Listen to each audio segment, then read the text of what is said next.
Muy buenos días a toda la República Dominicana. Un saludo especial para los dominicanos que nos sintonizan los domingos a esta hora de la mañana y aquellos que nos ven en los Estados Unidos a través de Televisión Dominicana. Gracias por preferirnos los domingos a esta hora de la mañana. Esta ha sido una semana muy movida, de muchas informaciones interesantes en el plano internacional como nacional, y los estaremos analizando en el desarrollo del programa. Nos vamos de inmediato a la semana 360 y regresamos en unos segundos. ¿Qué tal, amigos? Bienvenidos a este resumen informativo Semana 360. El presidente de la República, Luis Abinader, designó mediante decreto que la vicepresidenta Raquel Peña se haga cargo provisionalmente del Ministerio de Medio Ambiente, cuyo titular, Orlando Jorge Mera, fue asesinado a tiros hace más de una semana. La designación tendrá efecto hasta que en los próximos días el presidente designe al titular definitivo, indicó la presidencia a través de un comunicado. El ministro de Trabajo, Luis Miguel de Camps, informó que más de 25,000 personas que por la edad a la que ingresaron al sistema de pensiones dominicano no califican para recibir una pensión, podrán acceder al sistema y solicitarla de manera anticipada. De Camps, quien es el presidente del Consejo Nacional de la Seguridad Social, explicó que luego de una negociación multisectorial en el Consejo de la Seguridad Social, llegó a un acuerdo para emitir una resolución que permita modificar algunos reglamentos de la Ley 8701 para que los trabajadores que comenzaron a registrar cotizaciones en el sistema de pensiones con 45 años y más puedan solicitar su fondo antes de cumplir con las 360 cotizaciones como indica la normativa. La refinería dominicana de petróleo Refidonza asegura al sector y a todo el país que el tipo de combustible que utilizan las aeronaves comerciales está garantizado y que nunca ha habido falta de él. A través de un comunicado, Refidonza indicó que hace la aclaración ante la publicación en la prensa de que existe una escasez de gasolina para aviones. La vicepresidenta de la República, Raquel Peña, encabezó el miércoles el acto de entrega de 142 millones de pesos en préstamos a las MIPYMES de Santo Domingo Oeste. Según una nota de prensa, estos créditos beneficiarán a 1,020 microempresarios de esta comunidad. La presidenta de la Asociación Dominicana de Exportadores ADOEXPO, Elizabeth Mena, destacó que esta entidad arribó el miércoles a su medio siglo liderando el impulso de ese renglón productivo, mejorando condiciones para el sector, impulsando cambios en las políticas públicas y jugando un rol preponderante en la generación de divisas y empleos formales. El presidente Luis Abinader remitió al Congreso Nacional un proyecto de ley que busca sancionar los ciberdelitos, entre los cuales al menos 2 serían castigados con la pena máxima de 30 años de cárcel. El ciberdelito es definido como el uso de sistemas para ejecutar cualquier acto para provocar indiscriminadamente muertes, lesiones físicas o psicológicas a un número indeterminado de personas, así como graves estragos materiales a infraestructuras nacionales, a fin de atemorizar a la población, a otro gobierno, a una organización internacional o afectar las relaciones del Estado Dominicano con otras naciones. Y en el ámbito internacional, la Reserva Federal de los Estados Unidos, fuertemente determinada a llevar la inflación a su objetivo de 2% anual, aumentó sus tasas de interés de referencia entre 0,75 puntos porcentual, el mayor incremento desde el año 1994, según un comunicado oficial. Se trata de la tercera alza consecutiva y la mayor en más de 27 años y lleva las tasas de referencia a un rango de 1,5 y menos 1,75%. La Fed precisó en su comunicado que anticipa otras alzas de sus tipos de interés de referencia. El presidente de Estados Unidos, Joe Biden, ordenó el jueves la creación de un grupo de trabajo para luchar contra el acoso en redes sociales y ofrecer recomendaciones a las diferentes agencias gubernamentales. La escala al alcance y los efectos de ampliación de las plataformas tecnológicas han exacerbado la violencia de género, especialmente a través del acoso y abuso online, explica la circular publicada por la Casa Blanca. Hasta aquí el resumen informativo Semana 360. Informó Joaquín Caraballo.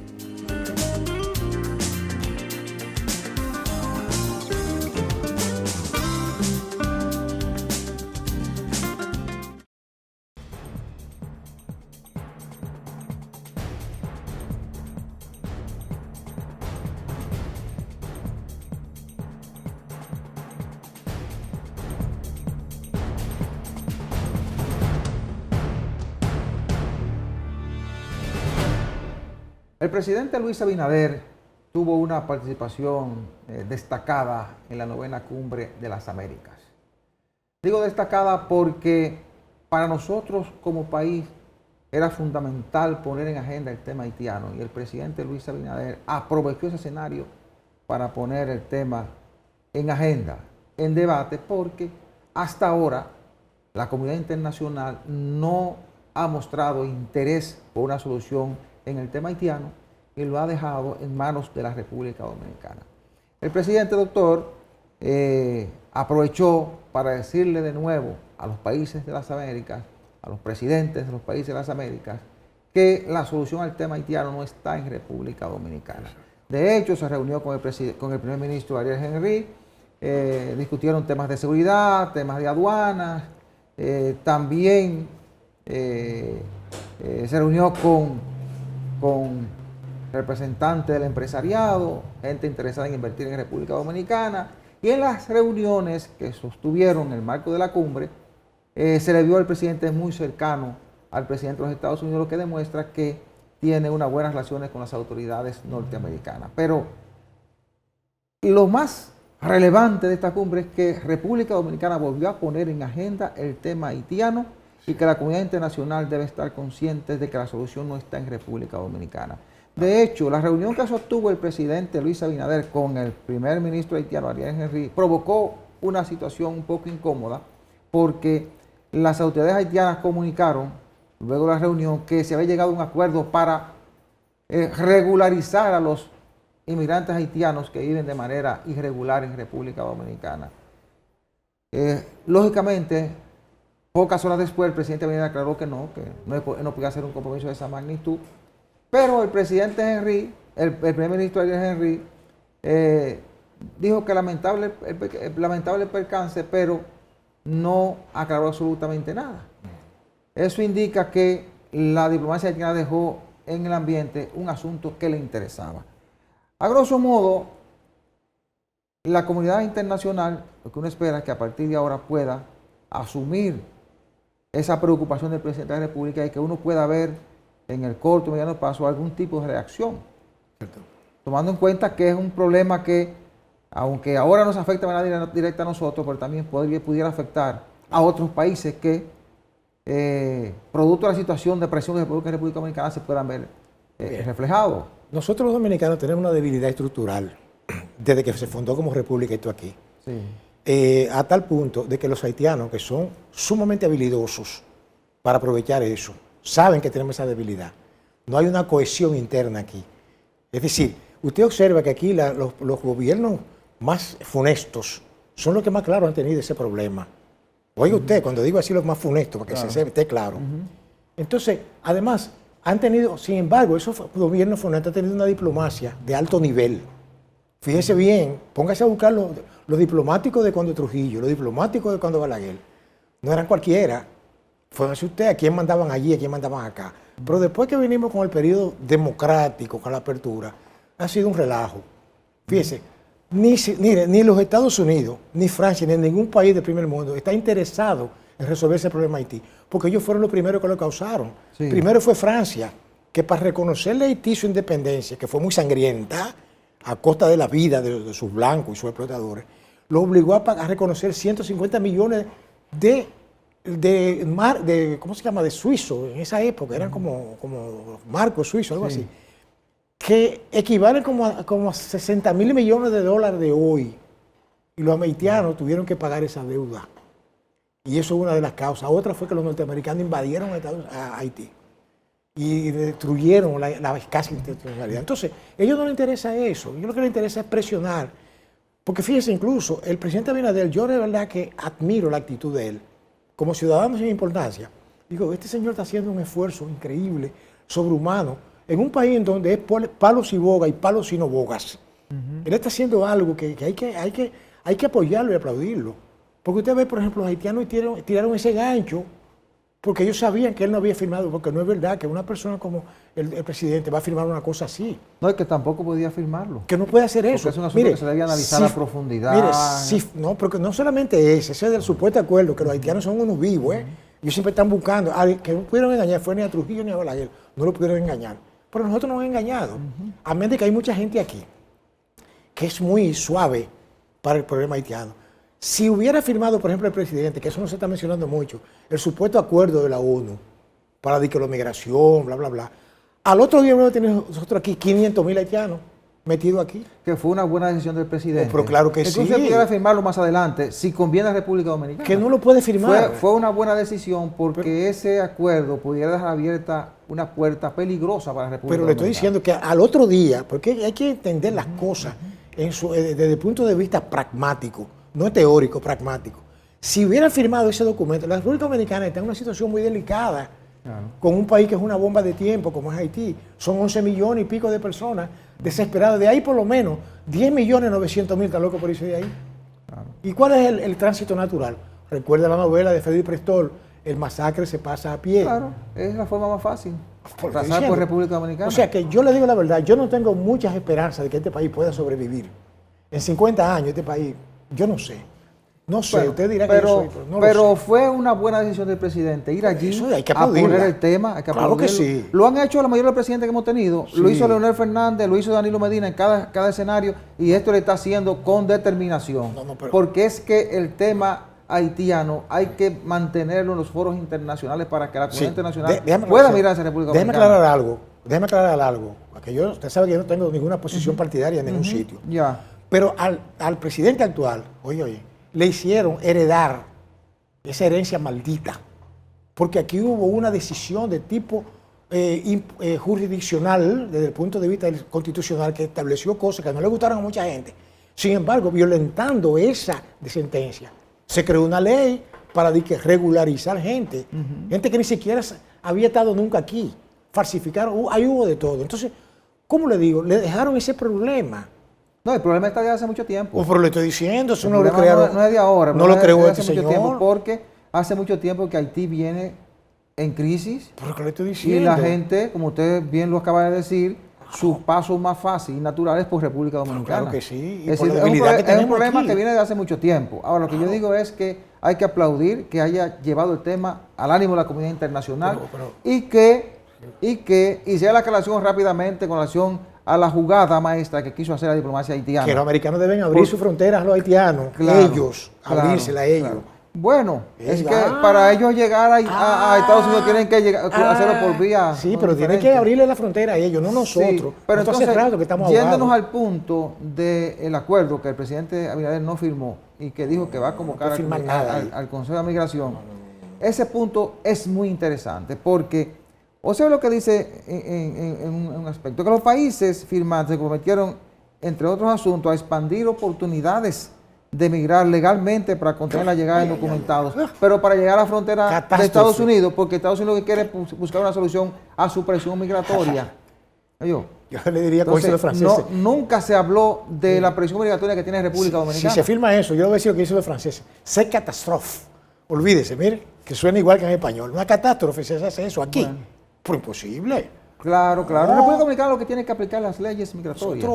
Aplicar las leyes. Claro. Hay una forma que se le aplica a un italiano, a un venezolano, aplicársela a los haitianos. Pero lo que le estoy diciendo, que le guste a quien le guste, la ley es dura, pero es la ley. Sí. Entonces aquí hay mucha gente, los dominicanos no deberíamos estar criticando posiciones que salvaguarden la integridad de nuestro país. Hay mucha gente que se extrema, yo lo entiendo, hay gente que se extrema, que son hipernacionalistas, eso es otra cosa, yo estoy hablando de la realidad.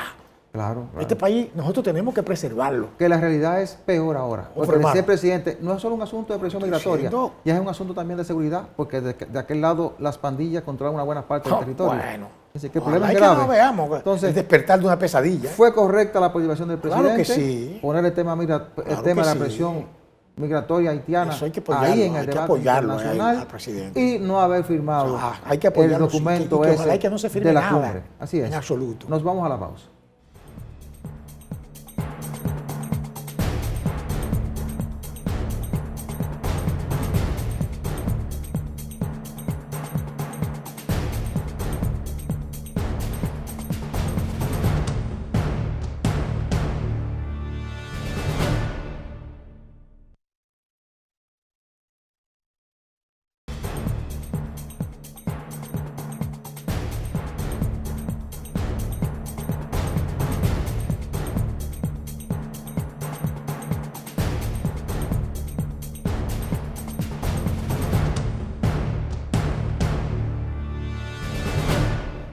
Permítanme recordarles que la Farmacia Patricio es la principal red de farmacias en Santo Domingo Este. Tiene su sede principal en la Avenida Venezuela número 75, próximo al Parque Juan Pablo II. Sucursales en la Avenida de España, próximo a las Américas, en la autopista de San Isidro frente a Aero Libre, en la Avenida Ecológica y ahora en Ciudad Juan Bosch. Farmacia Patricio, calidad y buenos precios. 809-592-1100. Doctor, esta semana la Superintendencia de Banco emitió un informe interesante. Sí. Dice que la banca dominicana es fuerte. Dice ese informe que en los activos del sistema financiero crecieron 14.3%.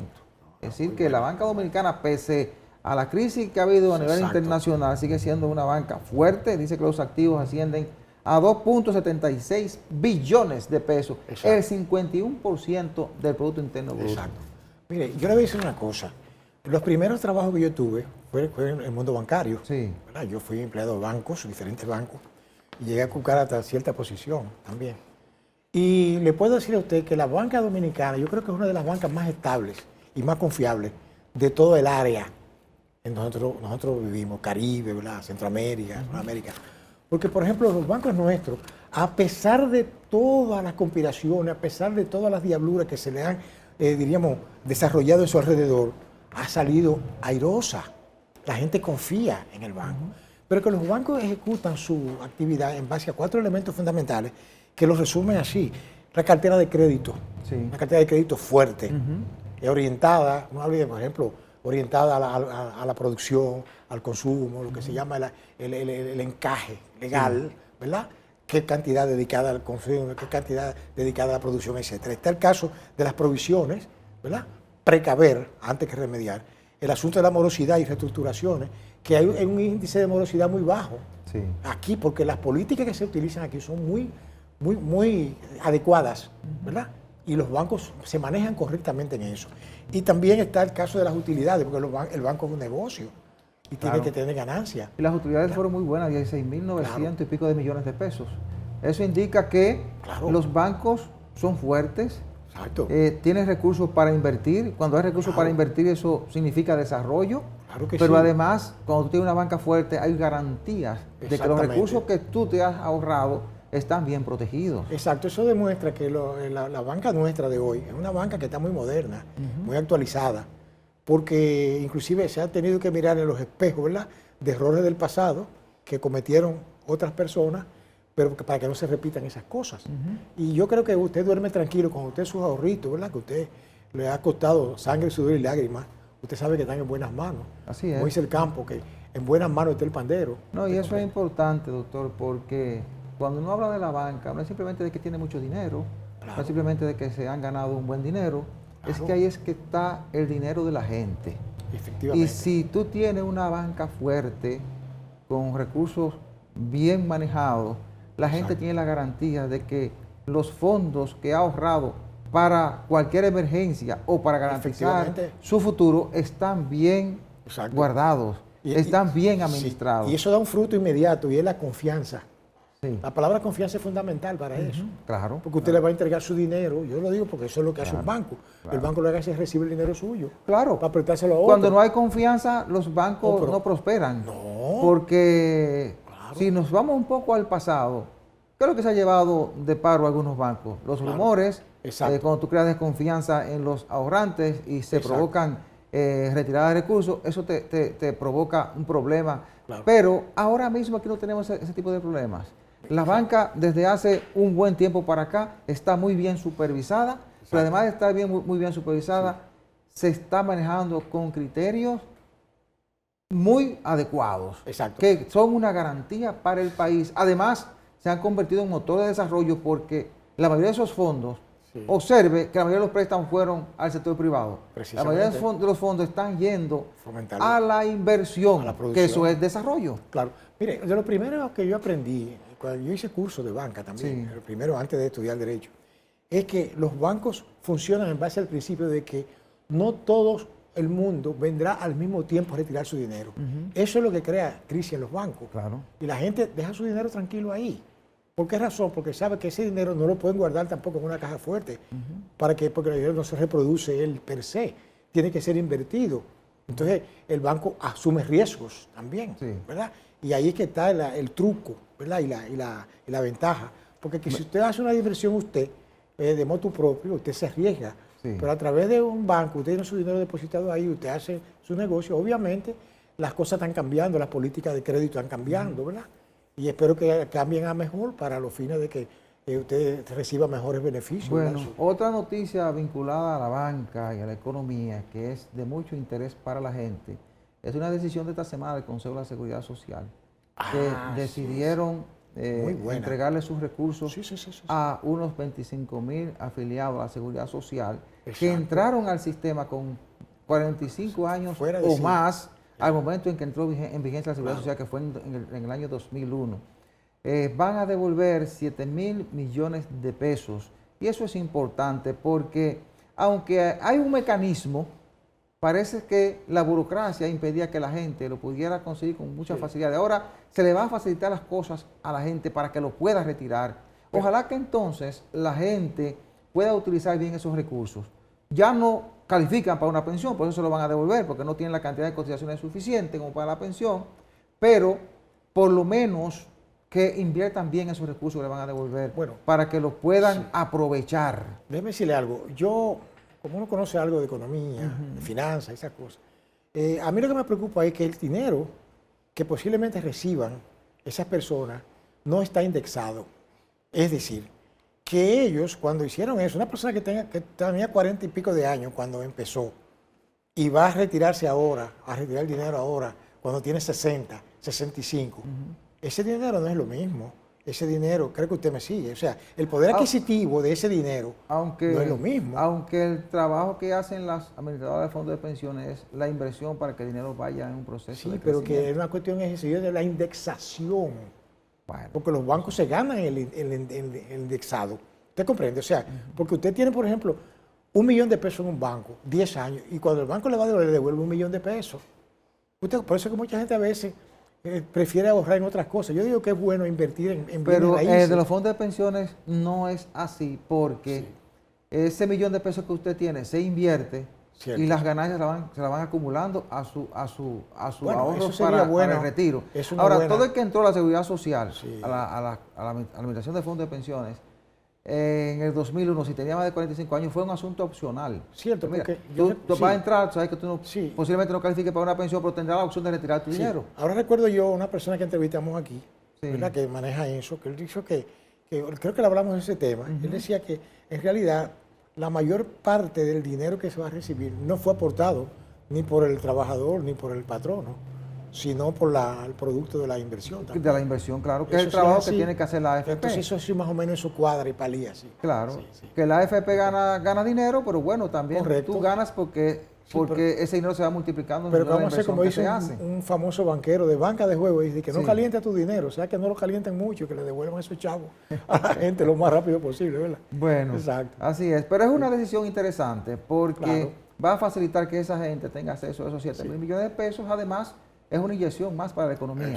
Ojalá que en el tiempo que ha establecido el Consejo para que se creen los mecanismos necesarios, se esté preparado para que la gente, cuando vaya a retirarlos, pues no tenga ningún tipo de inconvenientes. Y además, que se haga una buena campaña de identificación de la gente que tiene esos recursos para que lo pueda retirar sin problema. Yo creo que eso es fundamental. Nos vamos a la pausa y regresamos en unos segundos.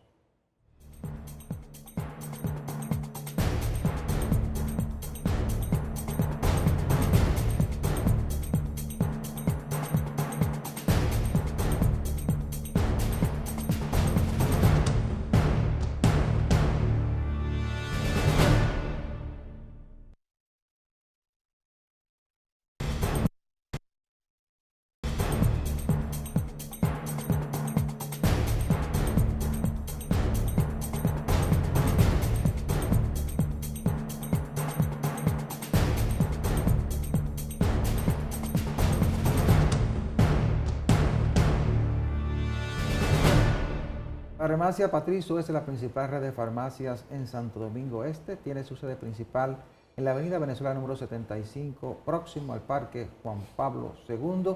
Y sucursales en la avenida España, próximo a las Américas, en la autopista de San Isidro, frente al periódico Diario Libre, en la Avenida Ecológica y ahora en Ciudad Juan Bosch. Farmacia Patricio, calidad y buenos precios. 809-592-1100.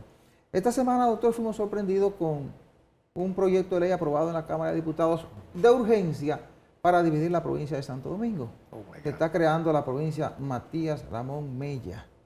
Contó con el apoyo de todos los partidos políticos. 4 diputados solamente se opusieron a ese proyecto. Uno se pregunta, ¿a dónde queremos llegar con la mutilación del país, creando nuevas divisiones, cuando está pendiente de conocimiento y aprobación la ley de división territorial, que es lo que debe definir cómo se divide la República Dominicana? Lógicamente, respetando lo que ya tenemos, pero cómo se divide, qué es lo más conveniente. Nos quieren crear otra provincia, dividir Santo Domingo en 2. Yo creo que a nuestro país le hace falta como que vengan nuevas opciones de poder que remuevan la conciencia nacional, ¿verdad? Porque nosotros estamos entrando en una vorágine peligrosa que nos puede llevar incluso hasta que perdamos el control territorial de nuestra nación. Le voy a decir por qué.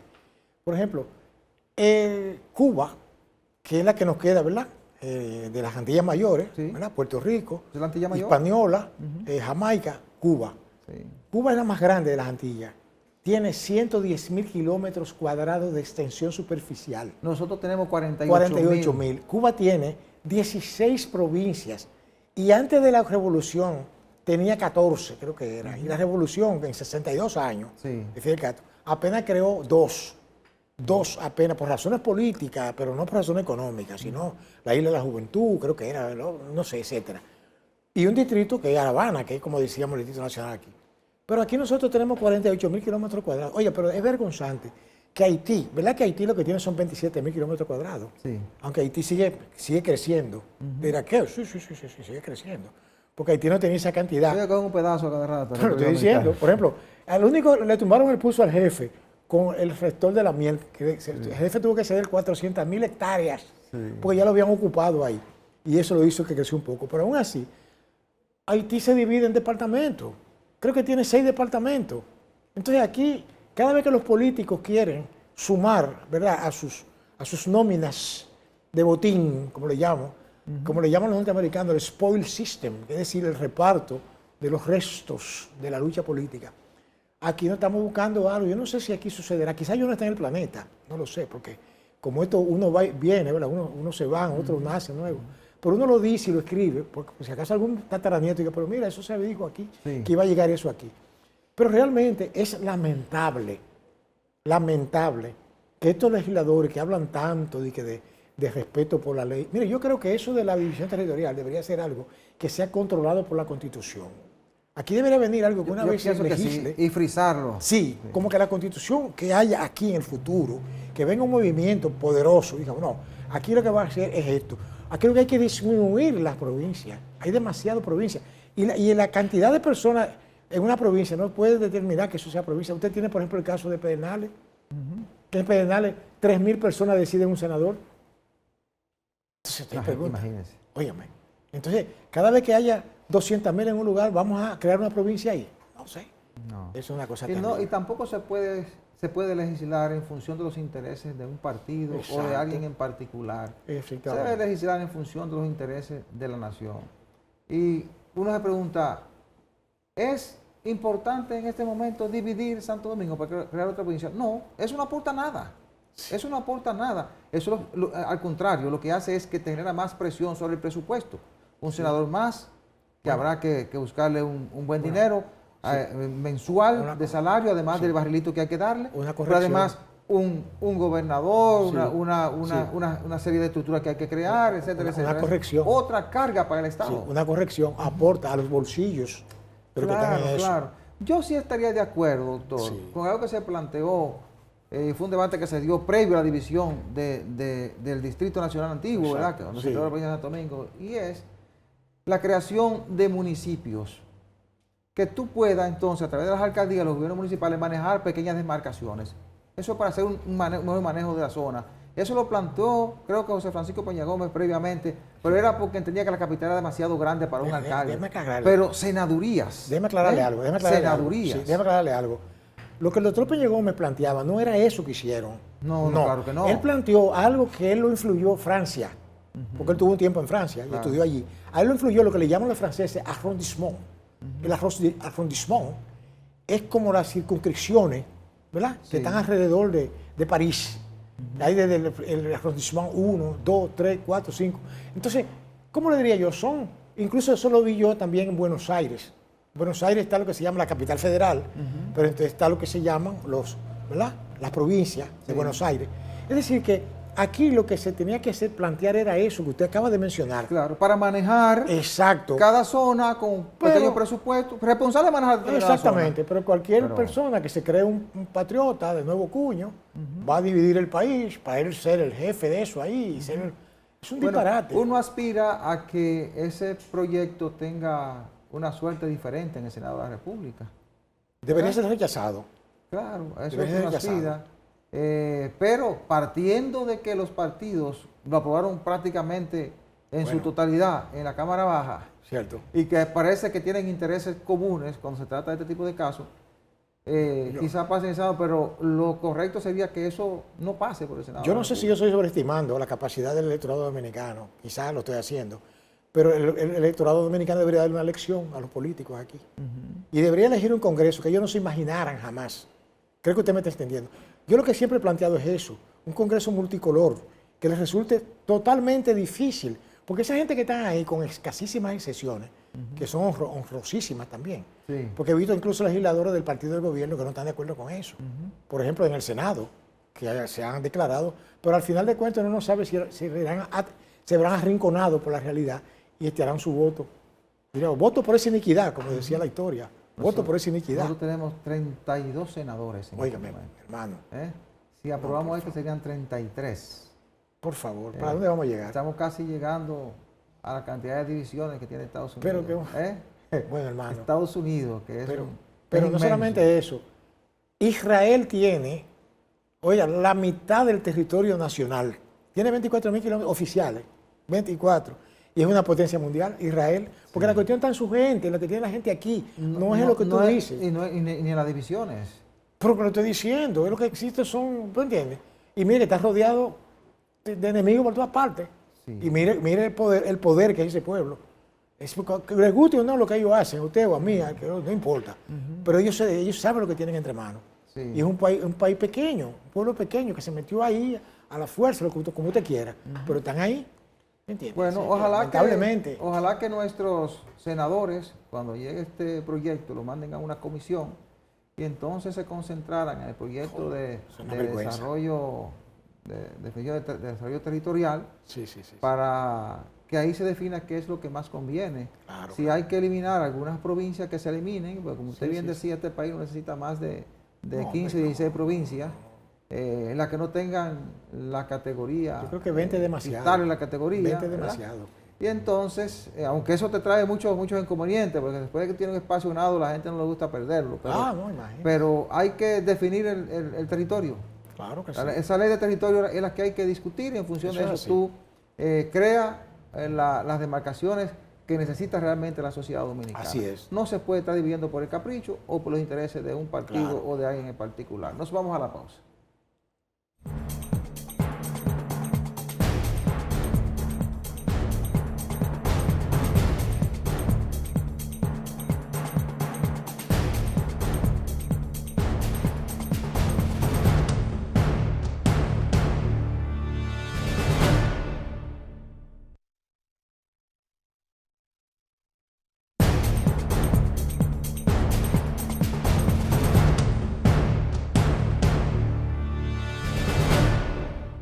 Los que somos del sur profundo, como lo llaman, ¿verdad?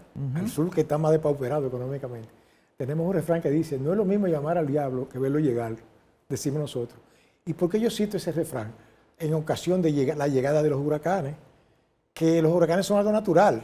Usted comprende, no es nada maligno, porque es algo de la naturaleza. Sin embargo, nosotros hacemos que sea más maligno de la cuenta, porque estamos en el lugar equivocado, ¿verdad? Y en el momento equivocado. Es decir, Y cada vez que llega la temporada de huracanes, Oiga. nos recordamos de la cantidad de gente que vive hermano. en la franja de los ríos, de las cañadas, Pero, de claro. los arroyos.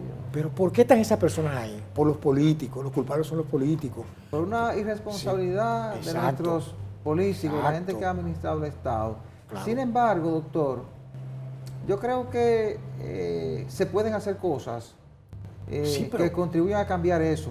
Pero, Yo creo que todavía estamos a tiempo. Pero, Primero, saneando esa zona y creando condiciones de desarrollo en los pueblos para que la gente no tenga que emigrar a las grandes pero ciudades. yo le voy a decir algo a usted, perdone usted. Yo recuerdo en una ocasión que hubo un desastre, no recuerdo cuál fue el ciclón aquel en San Juan, ¿verdad? Ujú. Que le llaman a un sitio de la Mesopotamia, Sí. que es una tierra que está entre dos, el río se bifurca, Claro. el Yaque, ¿verdad? Yo fui a ese lugar, Eso fue cuando el huracán George. algo así, en el George, ¿verdad? Yo fui a ese 98, lugar, sí, yo sí. caminé por ahí. Eso fue en el 99 que yo caminé, Sí. 98. Óigame, y lo que yo vi me quedó pasmado, me dejó pasmado.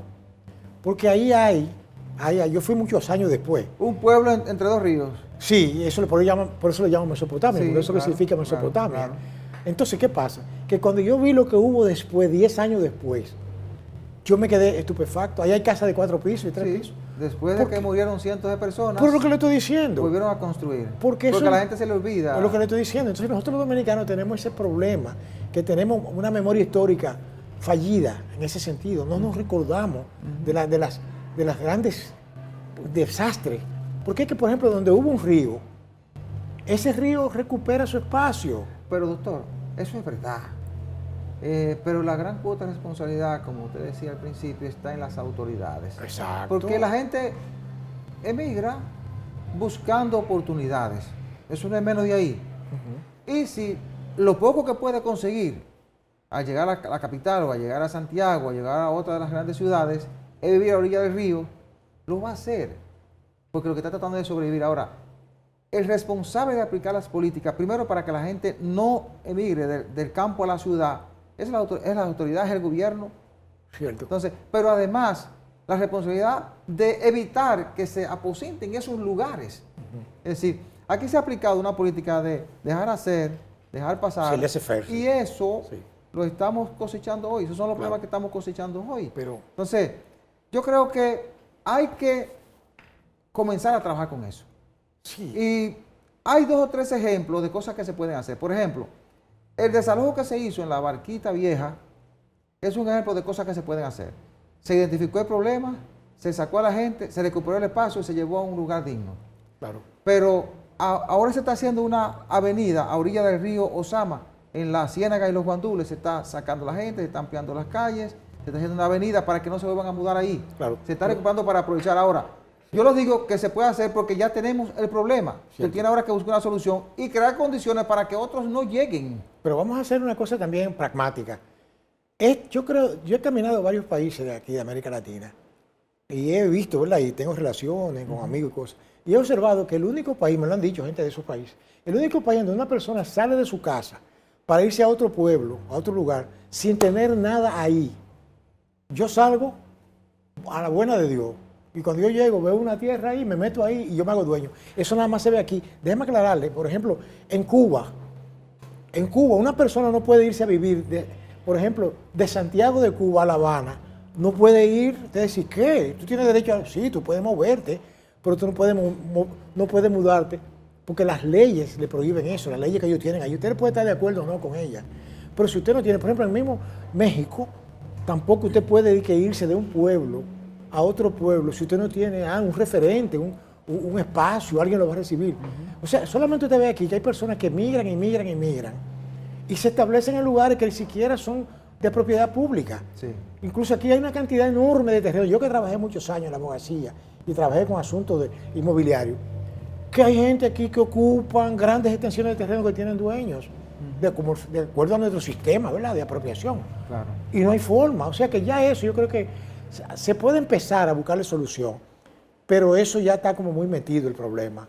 Está muy a fondo. Bueno, pero hay que enfrentarlo. Bueno. Porque cada vez que viene una temporada de huracanes, Sí. recordamos este problema. Y nunca vamos a Y terminar. después pasa la temporada de huracanes y nos olvidamos de este problema. Pero Sí. debe asumirse como una política de Estado. Primero, Claro. primero, crear condiciones para que la gente no siga migrando hacia las grandes ciudades. Exactamente. Hay que crear condiciones de desarrollo en los pueblos, en los campos. Porque Y segundo, la gente que está ahí, llevarla a otros lugares. cierto. E incluso hay gente que yo estoy seguro que hasta regresaría a sus pueblos y tiene mejores condiciones de vida. ¿Usted sabe por qué la gente de antes no migraba? Porque tenía todo allí. Sí. Los campesinos no tenían que emigrar. Se ha invertido la relación. 60 años atrás la relación era 70-30. 70 rural, 30 en la ciudad. Hoy es todo lo contrario. ¿Usted comprende? Ahora, otra culpa grande que tienen los gobiernos que han pasado por ahí, casi todos, digo casi todos, es que se han focalizado en invertir en la capital. Sí. Lo que le llaman la vitrina. Hay que descentralizar la inversión. Por Dios, entonces todo el mundo dice, bueno, pero ahí que están los cuartos, hay que firmar los cheques. Bueno, con el turismo ya hay inversiones en los pueblos. Lo estoy diciendo. Eso está bueno, poco a poco, está bien, quizás eso sea una solución. Pero hay que crear condiciones en los pueblos para que el que está allá no migre y que gente que está aquí en condiciones muy de pobreza pueda regresar a su pueblo. Y entonces esas áreas recuperarlas y crear condiciones para que jamás se vuelvan a ocupar. Ojalá que sea así. Creando avenidas y una serie de condiciones que eviten que la gente vuelva a construir.